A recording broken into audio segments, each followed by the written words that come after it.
ராதிகா அவர் வந்து சிறந்த நடிகை. இன்ட்ரெஸ்டிங் ஸ்க்ரீன் ப்ளே பண்ணி அவங்கள வந்து ஒரு நேஷனல் அவார்டு வாங்குற மாதிரி ஒரு படத்தை இயக்கணுன்ற எண்ணம் நிறைவேறும்னு நான் நினைக்கிறேன். 100வது படம் தலைமகன் நல்ல பெருசா பிரம்மாண்டமா நடந்தது. 150வது படம் எளிமையா நடக்க காரணம் என்ன? கொண்டாட வேண்டிய நேரத்தில் கொண்டாடுறது இல்லை, கொண்டாடணும்னு நினச்சா கொண்டாட முடியறது இல்லை. டைட்டிலாக இல்லை ரஜினி சார் கூலின்னு வைக்கணுன்றது என்ன அவசியம்னா அதுக்கு காரணம் இருந்திருக்கு, அதை வச்சிருக்காங்க. அந்த ஆடியோ லைன்ஸ்ல தான் சொன்னாங்க இல்ல இல்ல இல்ல கலெக்ஷன் பண்ணனும் அப்படினு சொல்லிட்டு இல்ல அந்த மாதிரி சொல்லிட்டா வந்து நம்ம வந்து நாளைக்கு வந்து இப்படிலாம் சொல்லி அதுக்கு உதாரணத்துக்கு சொன்னா அவங்கள நினைச்சு நான் சொல்ல. சினிமால இருந்து வரவங்க எல்லாருமே கூத்தாடிகள் நிறைய தேவைப்படும் போது பயன்படுத்திக்குவாங்க, தேவைப்படாத போது கூத்தாடி ஆயிடுவாங்க. 200 வருஷம் வாழ வேண்டாம் நினைக்கிறீங்களா பஸ்? என்ன அப்படி சொல்லுங்க. அவருக்கு 4000 வருஷம் பாபா இருக்கும்போது சரத்குமார் இருக்கக்கூடாது. நடிப்புல 150 வந்துட்டீங்க, ஆனா நீங்க தயாரிப்பாளர் டைரக்டர் அது அப்படியே இருக்குது 1-2ஓட. நான் வந்து இயக்குனர்னு சொல்கிறது வந்து அந்த அந்தஸ்துக்கு அந்த ஸ்தானத்துக்கு வரணும்னா மெனக்கடல் அதிகமாக வேணும், அதுக்குள்ளே இருக்கணும். நான் வந்து தலைமகன் பண்ணதுக்கு காரணம் வந்து அன்பு சகோதரர் பாலாஜி வந்து இன்பிட்வீன் ஒரு சின்ன கன்ஃபியூஷனால் அவரை வந்து அந்த இயக்க முடியாமல் போனதுனால அந்த படத்தை முடிக்கணுன்றதுக்காக நான் டைரக்ட் பண்ணேன். எனக்கு ஆசை இருக்குது, ஐ லவ் டு எடிட் பண்ண ரொம்ப ரொம்ப ஆசை. அன்றைக்கி லோகேஷ் வரல. ஸோ எடிட்டிங் வந்து ரொம்ப இன்ட்ரெஸ்டிங். ஆனால் அதுதான் கடைசியில் வந்து ப்ராடக்ட்டை கொண்டு வரதுக்கு ரொம்ப யூஸ்ஃபுல்லாக இருக்கும். இந்த final edit should look really good. அந்த மாதிரி எனக்கு இன்ட்ரெஸ்ட் இருந்தால் கூட முழு நேரமாக ஒரு நியராச்சும் உட்காந்து கதையை எழுதி அந்த கதைக்குள்ளே என்னெல்லாம் வரணும்னு நினச்சி அட்லீஸ்ட் ஒரு மினிமம் கேரண்டியோட படம் கொண்டு வரத்துக்கு முழுமையான நேரத்தை ஒதுக்குவதற்கு என்னிடம் நேரம் இல்லை. நிச்சயமாக உங்களுடைய கருத்தை மனதில் வைத்துக்கொண்டு ஒன்று மட்டும் நினச்சிட்டு இருந்தேன். நீங்கள் கேட்டனால அந்த கேள்விக்கு எனக்கு அன்பு மனைவி ராதிகா அவர் வந்து சிறந்த நடிகை. அவங்க ஒரு சோலோவாக அவங்கள வச்சு ஒரு இன்ட்ரெஸ்டிங் ஸ்க்ரீன் ப்ளே பண்ணி அவங்கள வந்து ஒரு நேஷனல் அவார்டு வாங்குற மாதிரி ஒரு படத்தை இயக்கணுன்ற எண்ணம் நிறைவேறும்னு நான் நினைக்கிறேன். அதுக்கான வேலையை பார்த்துட்ருக்கேன். சார் இங்கே சார் வாழ்த்துக்கள் சார். சார் இங்கே இங்கே பேசிட்டு வரேன் பஸ். சார் அதுக்கு என்ன ஆஃபீஸராக போடணும்னு தெரியல, பட் இருந்தாலும் பார்க்குறேன். சார் முதல்ல வாழ்த்துக்கள். 150 படம். நன்றி பஸ். இந்த 150 படத்தில் நிறைய கேரக்டர்ஸ் நீங்கள் நடிச்சிட்டீங்க. பொலிட்டிஷியனாக, போலீஸ், அப்படி எக்கச்சக்கமான கேரக்டர்ஸ். இது வரைக்கும் இந்த மாதிரியான ஒரு கேரக்டர் நடித்ததில்லை, ரொம்ப நாளாக என் மனசில் இது மாதிரி ஒரு இது இருக்குது அப்படிங்கிறது தான் இருக்கா? அது இயக்குனருக்கு தான் பஸ் கேட்கணும். ஏன்னா ஒரு ஆக்டரை வந்து கிரியேட் பண்ணுறது இயக்குனர்கள். அவங்க வந்து இந்த மாதிரி ஒரு கதையை அவருக்கு சொல்லி ஈ can also perform in this character அப்படி நினைக்கிறதுக்கு வந்து வாய்ப்பு வரணும். ஸோ அதுதான் நடிகன். ஸோ என்னை பொறுத்த வரைக்கும் இன்னும் வந்து I have not got something to give my very best அப்படின்றது இன்னும் எனக்கு அப்படி நான் நினைக்கிறேன். Thank you sir. ஆமாம், கொலை பண்ணுறதுக்கு தமிழ்நாட்டில் அதிகமாக கொலை நடக்குதுன்னு சொன்னீங்க, அதர் ஸ்டேட்டில் கொலையில எல்லா இடத்துலையும் நடக்குது. கொலை நடக்குதுன்னு சொன்னேன். தமிழ்நாட்டில் அதிகம் இங்கே செய்தி இங்கே வந்துட்டு இருக்கு. இப்போ கூட வரும்போது வந்து ஆழ்வார்குறிச்சி தென்காசி மாவட்டம் நடந்துச்சுன்னு சொன்னனால டக்குன்னு சொல்லிட்டேன் பஸ். தப்பு, எல்லா பக்கமும் நடக்குது கொலை. அமெரிக்காலே நடக்குது. சார் வாழ்த்துக்கள். 150வது படம் இதே மாதிரி 200 250 நிறைய பண்ணணும்னு வாழ்த்துறோம் சார். 100வது படம் தலைமகன் நல்ல பெருசா பிரம்மாண்டமா நடந்தது. 150வது படம் எளிமையா நடக்க காரணம் என்ன? உங்களுக்கு நண்பர்கள் நிறைய, உங்க கூட நடிச்ச ஹீரோயின்ஸ், டைரக்டர், ப்ரொடியூசரு ஒரு நேரு சைடத்துல ரொம்ப பெருசா நடந்துருக்கலாமே சார். இல்லை பஸ், அதை பற்றி என்னை பொறுத்த வரைக்கும் கொண்டாட வேண்டிய நேரத்தை கொண்டாடுறது இல்லை, கொண்டாடணும்னு நினச்சா கொண்டாட முடியறதில்ல. அவ்வளோதான் பஸ். சார் குழப்பமாக இருக்குல்ல? சார் எனக்கே புரியல, உங்களுக்கு எப்படி புரியும் சார்? சொல்லுங்க sir. Smile man. Yes sir. 2023 வந்து இங்கிலீஷ் படம் வந்தது. அது வந்து பிரம்மாண்டமாக பேசப்பட்டது. வில்லியம்ஸ் நடிச்சிருந்தாரு. இப்போ வந்து டைட்டிலுக்கு பஞ்சமா இல்லை கதைக்கு பஞ்சமா? ஏன்னா வந்து ஸ்மைல் மேன் படம் வந்துச்சு, அது ஏற்கனவே நல்லா பிரம்மாண்டமாக போயிடுச்சு. படம் வந்துருச்சு, அது ரஜினி சார். அதுதான் சார். ஏன்னா தமிழில் இருக்கிறீங்களா சார்? இப்போ வந்து தமிழில் அதே மாதிரி தான். அதான் டைட்டிலாக இல்லை ரஜினி சார் கூலின்னு வைக்கணுன்றது என்ன அவசியம்னா அதுக்கு காரணம் இருந்திருக்கு, அதை வச்சுருக்காங்க. இங்கே எப்போ பார்த்தாலும் நான் சிரிச்சிட்டு இருக்கேன், எங்கள் குரூவேக சிரிச்சிட்டு இருக்காங்க. பார்த்தாரு ஸ்மைல் மேன் பேர் படிச்சுலாம் வச்சுட்டாரு. சார் இல்லை சகோதரர் இல்ல நீங்க பேசும்போது போற போக்குல சூர்யாவை அப்படியே கலாச்சிட்டு போன மாதிரி. யாரையும் கலாச்சி கங்குவா அந்த ஆடியோ லைன்ஸ்ல தான் சொன்னாங்க இல்ல கலெக்ஷன் பண்ணனும் அப்படினு சொல்லிட்டு. இல்ல அந்த மாதிரி சொல்லிட்டா வந்து நம்ம வந்து நாளைக்கு வந்து இப்படிலாம் சொல்லி அதுக்கு உதாரணத்துக்கு சொன்னா அவங்கள நினைச்சு நான் சொல்ல. நம்மளே வந்து ரொம்பமா பாராட்டி இந்த படம் நல்லா இருக்குன்னு நான் சொல்லி நாளைக்கு எது போச்சுன்னா அன்னைக்கு சொன்னாரே என்ன திட்டக்கூடாதுல்ல. So what I'm saying we have done a good job, அதுக்கு சொல்ல வந்து. ஸோ இனிமே யாரும் அந்த மாதிரி சொல்லாதீங்கன்னு சொல்ல வரீங்களா? இது அப்படி இல்லை பஸ். நம்ம வந்து I think judgment is left to the audience, not with us. நம்ம வந்து காக்கைக்கு தன் குஞ்சு பொன் குஞ்சு தான் இல்லையா? நம்ம எடுக்கிறது எல்லாமே நல்லா வரணும் தான் எடுப்போம். யாரும் வந்து ஃப்ளாப் படம் கொடுக்கணும் யாரும் படம் எடுக்கிறது இல்லை. ஆல் டெடிக்கேஷன், உழைப்பு, உண்மையான உழைப்பு நேர்மை எல்லாம் இருந்திருக்கும். ஆனால் மக்களை வந்து விரும்பலைன்னு ஒன்றும் பண்ண முடியாது. So that is not a problem, ஒரு மிஸ்டேக் எனிபடி. நாம் எப்படி கொடுக்குறோன்றதை வந்து ஆடியன்ஸ் ரிப்போர்ட் வந்து தனியாக இருக்குது. ஏன்னா இன்றைக்கி எல்லாமே மொபைல் ஃபோன் வச்சுருக்கவங்களாம் ரிப்போர்ட்டர்ஸ் இல்லையா? அப்போ வந்து யார் ரிப்போர்ட்டு நம்மளுக்கே தெரில. அதனால் அவங்க வந்து கருத்து சொல்லுவாங்க, உள்ளே உட்காந்து மச்சான் உள்ளே வந்துடுறாரா கேவலமாக இருக்குன்னு அவன் சொல்கிறான். நம்ம எப்படி கண்ட்ரோல் பண்ணுறதுலாம்? அதனால் we cannot say all that. நான் வந்து ஜஸ்ட் ஜென்ரலாக சொல்கிறேன்.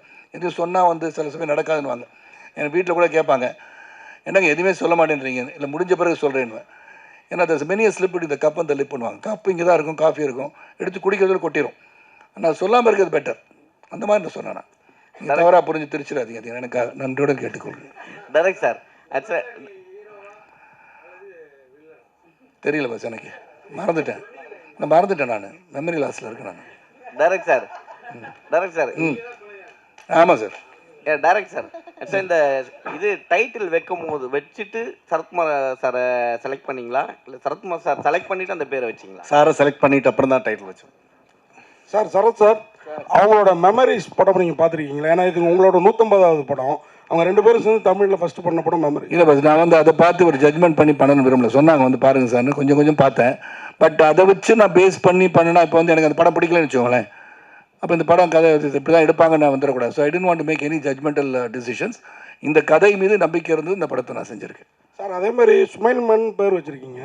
ஆக்சுவலாக இந்த சுமைலா இந்த சிரிப்பு நடிகர்லாம் கூட சொல்லுவாங்க, சார்லி சாப்ளின்லேருந்து உள்ளுக்குள்ளார பயங்கர டெரராக இருப்பாங்கன்ட்டு. அந்த மாதிரி ஒரு கேரக்டரா உள்ளுக்குள்ள இந்த படத்தில் சுமைல் மன்? யார் சார்லி சாப்ளின் டெரராக இருப்பாரா? அதான் அவர் உள்ளுக்குள்ளார ரொம்ப ஒரு சைக்கோத்தனமாக இருப்பாருன்னு எனக்கு தெரியாது, நான் பார்க்கல. நிறைய காமெடியன் நீங்கள் வெளியில் சிரிக்கிறவங்க பார்த்தீங்கன்னா உள்ளுக்குள்ளார கொஞ்சம் வன்மமாக இருப்பாங்க. அந்த மாதிரி கேரக்டர் அந்த படம். நான் நல்லா சிரிச்சிட்டு இருக்கேன் பாஸ், வன்மமே இல்லை பாஸ். எனக்கு சந்தோஷமாக இருக்கேன் பாஸ். உள்ளே ஒன்று வைத்து புறமொன்று பேசாதவன் நான். சார் 150வது படத்துலேயும் நீங்கள் ஹீரோவாக நடிக்கிறீங்க. வருங்காலத்தில் ராகுல் சார் வந்து ஹீரோவாக நடிப்பாரா? அவர் கூடயும் சேர்ந்து நீங்கள் ஹீரோவாக நடிப்பீங்களா? அது ராகுல் வந்து 27ஆம் தேதி படம் பார்க்க வரும்போது அவரை பார்த்து கேளுங்க. சரத் சார், இப்போ வந்து விமர்சனங்கள் வந்து தனிப்பட்ட முறையில் தாக்குறாங்க சார். பேச சொன்னால் அவங்க வந்து என்னென்னா தனிப்பட்ட ஒரு மனுஷனை வந்து குற்றம் சாட்டியே சொல்கிறாங்க. அது நீங்கள் எப்படி பார்க்குறீங்க? ரொம்ப வருத்தமாக இருக்குது சார். ஏன் பர்சனல் அட்டாக் இல்லாமல் நீங்கள் வந்து கேன் கிரிட்டிசைஸ். நீங்கள் இந்த படம் பார்த்த பிறகு கேவலமாக நடிச்சிருக்காரு சரத்குமார்னு சொன்னால் நான் ஏற்றுக்குவேன். உண்மையிலே சொல்கிறேன். I won't father about that. ஏன்னா அது உங்களுடைய கருத்துக்கு நான் சரியாக நடிக்கலைன்னு சொல்கிறது வந்து ஏற்றுக்கு தான் ஆகணும். இட்ஸ் கிரிட்டிசிசம், ஃபேர் கிரிட்டிசிசம் ஏற்றுக்குவேன். நான் என்ன பண்ண நேராக கொண்டு வந்து கேட்பேன், சகோதரா என்ன ப்ராப்ளம், என்ன பண்ணியிருக்குன்னு நினைக்கிறேன்னு கேட்பேன். ஏன்னா மன்னிட்ட பல தடவை பேசியிருக்கேன். என்னுடைய 150 ஃபிலிம்ஸ் மேலே நடிச்சிட்டேன். தெய்வம்கிட்ட பல தடவை கேட்பேன். அந்த கூப்பிட்டு திட்டுவார், என்ன படம் பண்ணியிருக்கேன்னு கேட்பார். I take it very positively. But அதே சமயத்தில் பர்சனல் போயிடக்கூட தப்பு. அது ஐ திங்க் எனிபடிஸ் பர்சனல் லைஃப்பை அட்டாக் பண்ணுறது ரொம்ப தப்பு நான் நினைக்கிறேன். செல்வம் விழித்து கொண்டு விட்டீர்கள், சொல்லுங்கள்.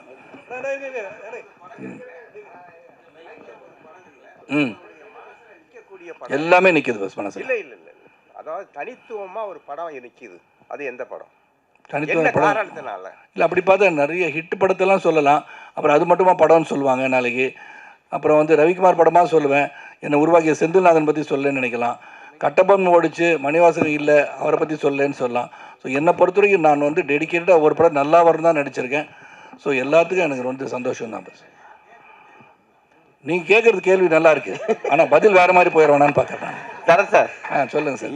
இப்போ இருக்க சுச்சுவேஷனில் அரசியல் வந்தாவே சினிமாவை விட்டு வெளியே போக வேண்டிய சுச்சுவேஷன் இருக்குது. ஆனால் நீங்கள் அரசியல்லையும் இருக்கீங்க, சினிமாவிலையும் இருக்கீங்க. அதான் சரத்குமாரோட ஸ்பெஷாலிட்டி. ஜாலியாக இருக்குல்ல, எல்லாமே ஜாலியாக பதில் சொல்லிட்டு உள்ளொன்று வைத்து புறமொன்று பேசாமல் நிம்மதியாக போயிட்டுருக்கேன் பஸ்.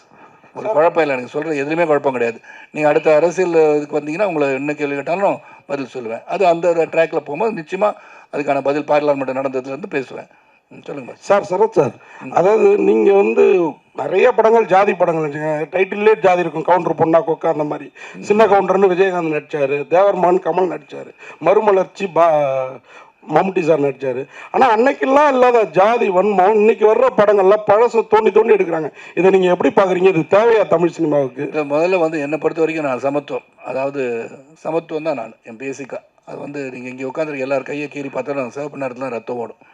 இறைவனின் படைப்பில் நாம் அனைவரும் ஒன்றென்ற தத்துவத்தை கொண்ட நான் அதை வந்து அழுத்தி சொல்ல வேண்டிய கட்டாயம் இருக்கா இல்லையான்னு எனக்கு தெரியல. Because once again you keep on dividing people, the country cannot be one. அவ்வளோதான் நான் சொல்லுவேன். Madam, Saroja madam. உங்களுடைய சாங் வந்து இன்னமும் கேட்டுக்கிட்டே இருக்கணும் போல கண்ணம்மா அப்படின்னு உங்கள் பேர் அதுதான் எங்களுக்கே தெரியுது, அந்த அளவுக்கு இருக்குது. இன்னும் கண்ணம்மா தமிழ்நாட்டில் ரொம்ப நாளாக காணோம், என்ன ஆச்சு? ஏன் ஸ்டோரி சொல்லலையா உங்ககிட்ட யாரும்? இல்லை actually first of all Kannamma இன்னொரு சாங் அது எனக்கு என்னோட கரியரில் ஒன் ஆஃப் த பெஸ்ட். யாருக்குமே எனக்கு என்னோட பேர் தெரியலன்னு எனக்கு தெரியும். எல்லாரும் என்ன பார்க்கும்போது மாலாக்கா இல்லைன்னா கண்ணம்மா தான் கூப்பிடாரு. அப்போது இட்ஸ் ஜஸ்ட் தட் அந்த படம் முடிஞ்சு நிறைய சிமிலர் கேரக்டர்ஸ் பண்ணிட்டேன். പക്ഷേ என்னன்னா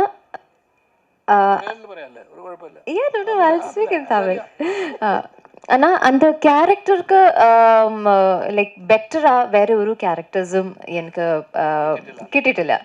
அப்போ அதுதான், ஸோ தட் இஸ் வை அது நீங்கள் நோட்டீஸே பண்ணலை. அப்போ நான் படம் பண்ணிட்டேன், உடன்பிறப்பு, கசடா தப்ரா அந்த மாதிரி படம் பண்ணிட்டேன். இப்போது சிங்கா ஒரு வேற ஒரு படம் பண்ணுறாரு. பட் இந்த படத்தில் வேற ஒரு கேரக்டர் அப்ரோச் பண்ணுறப்போ ஐ set of course. Sir Suresh Menon sir, உங்களுக்கு ஒரே ஒரு கேள்வி. நீங்கள் எப்போ சுரேஷ் மேனன் தான் எங்களுக்கு இவ்வளோ நாளாக தெரியும், இன்னைக்கு இன்வைட்டில் வந்து சுரேஷ் சந்திர மேனன் அனுப்பியிருந்தாங்க. என்ன சார் உங்கள் ஒரிஜினல் பேரா? ஏன்னா மும்பையில் இன்னொரு சுரேஷ் மேனன் ஆக்டர் இருக்காரு, கன்ஃபியூஷன் வர வேணான்னு தான். சரத் சார், இது லாஸ்ட் உங்களுக்கு. சார் இங்கே சார் லாஸ்ட் மிரட்டுறாரா இல்லாட்டி லாஸ்ட் உங்களுக்கு ஓகே பாஸ், உங்களுக்கு உரிமை இருக்கு, கேளுங்க. அரசியல்ல வந்து எல்லாரும் வந்து கட்சிக்கு போகலாம், அரசியல் வரலாம், ஆட்சியை பிடிக்கலாம். ஆனா வந்து நடிகர்களை பார்த்தா மட்டும் என்ன சொல்றாங்கன்னா கூத்தாடிகள்ன்றாங்க. அது எப்படி பாக்குறீங்க நீங்க? இப்ப கூத்தாடிகள் இல்ல சார், கூத்தாடிகள் வந்து அப்ப சொல்லியிருந்தாங்க, இப்ப வந்து மென்ஷன் பண்ணி சொல்றாங்க. சினிமால இருந்து வரவங்க எல்லாருமே கூத்தாடிகள். நிறைய தேவைப்படும் போது பயன்படுத்திக்குவாங்க, தேவைப்படாத போது கூத்தாடி ஆயிடுவாங்க. அது யார் சொன்னாலும் உங்களுக்கு தெரியும், யாரை பற்றி நான் சொல்லணும் உங்களுக்கும் தெரியும் இல்லையா? அப்புறம் சொல்லுங்கள் சார். யாருக்கு சார்? அப்படியா? எனக்கா?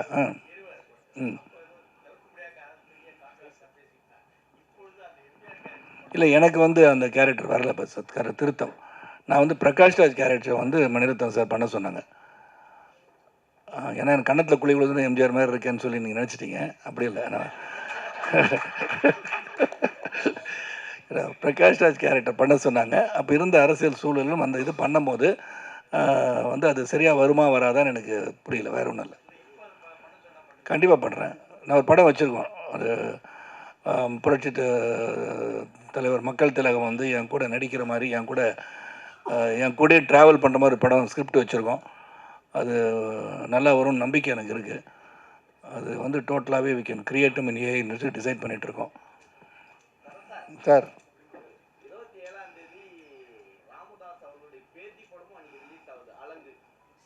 வாழ்த்துக்கள் அவருக்கு. போட்டியே கிடையாது, என்ன போட்டி சார்? படம் வந்து வந்தோடனே வந்து 1, 2, 3, 4, 5, 6, 7 நாள் ஒன்றா வெற்றி படம்ன்றீங்க. நான் வந்து 175 நாள் ஓடின படம்லாம் பார்த்தவன் நான். ஆனால் எது வெற்றி படம் எது தோல்வி படம் நம்மளால் சொல்ல முடியாது. மக்கள் மனதில் வெற்றி பெறுகிறது அது வெற்றி படம். Mani, come on ask me a question. கேளுங்க மணி. 90 வயசில் வந்து என்னை முன்னாடி வந்து வீரமாக உட்காந்துருக்கீங்களே, அப்புறம் ஒன்று ஆட்சியமே தெரியுங்க. உட்காந்தவங்க எல்லாருமே நாங்கள் சின்ன வயசில் இருக்கும்போது உங்கள் படம் பார்த்தோம். சின்ன வயசில் பார்த்தீங்கன்னா பிரியாவும் சொல்கிறாங்க எல்லாமே. சின்ன வயசில் பார்த்தீங்கன்னா எனக்கு என்ன வயசு? 26 பாஸ்.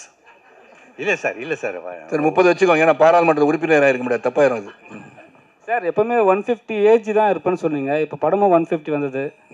150 ஏஜ்னு சொல்ல சார், பாபாவே 4000 வருஷம் வாழ்ந்துட்டு இருக்காரு. பாபா 150 வருஷம் பாபா இளமையா? பாபா இல்ல இல்ல சார், 150 வருஷம் இளமையா பாபாக்கு 4000 வயசு சார், இளமையா வயசு. அப்படி நீ யோசனை பண்ணி பார்த்துருக்கணும். நான் வாழக்கூடாதுன்னு நினைக்கிறீங்களா பஸ்? 100 வருஷம் இல்ல சார், இளமையா சொன்னீங்க sir. Do you want me to live 150 years? 200 வருஷம் வாழ வேண்டாம்னு நினைக்கிறீங்களா பஸ்? என்ன அப்படி சொல்லுங்க அவருக்கு. சார் இளமையா தான் சார் நான் கேட்குறேன். அதான் நான் சொன்னேன் பஸ். 4000 வருஷம் பாபா இருக்கும்போது சரத்குமார் இருக்கக்கூடாது. என்னங்க நீங்கள் டைட்டில் வேணா போட்டுக்கோங்க. ஆமாம், நான் எப்பவுமே யங் தான் பாஸ், வயசு ஆகாது எனக்கு. இப்போ அங்கிள்னு சொன்னதே நான் வந்து ஆட்சி பண்ண தெரிவிக்க போகிறேன். ஆமாம் சார் சொல்ல முடியாது. ஆலியா வந்து பெரிய என்னோட ஹீரோயின் நடித்தாலும் நடிக்கும். சரத் சார் இப்போ சொன்னீங்க ராதிகா மேடம் வந்து உங்களுக்கு ஸ்கிரிப்ட் பண்ண போகிறோம் அவங்களுக்கு தேசிய விருது கிடைக்கல அப்படின்னு. அவங்க சிறந்த நடிகை, எத்தனையோ லாங்குவேஜில் ஹீரோயினா கேரக்டர் அடிச்சா கலக்கிருக்காங்க. அவங்களுக்கு தேசிய விருது கிடைக்காத காரணம் அரசியலா, வேற என்ன காரணம்? எனக்கு தெரியாது பாஸ். அதெல்லாம் எனக்கு அரசியலும் தெரியாது, காரணமும் தெரியாது.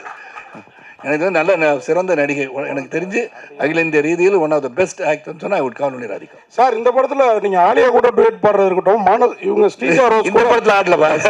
இல்ல சார் இந்த ஹீரோயினோட பாடுனீங்களான்னு கேட்கிறேன்.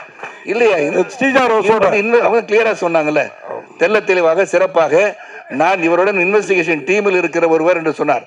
அது கனவு காட்சி, அது கிடையாது. அதான் கேட்டேன். தெரியல பாஸ், எனக்கு உங்க கூட இருக்கும் கனவு வருமா எனக்கு தெரியாது. எனக்கு தெரிந்த இந்த வில்லங்கத்தை என்ன இருக்கு அதிக பாஸ், என் கூட இருக்க கனவுலாம் எனக்கு வராது. சரி சார், முதல்ல ஹீரோக்கு கனவே வராது பாஸ், ஹீரோயினுக்கு தான் கனவு வரும். சரி சார், சூரிய வம்சம் 2 எஸ் எப்போ சார்? அதில் சௌத்ரி சார் அனௌன்ஸ் பண்ணுவார் விரைவில். தேங்க்யூ.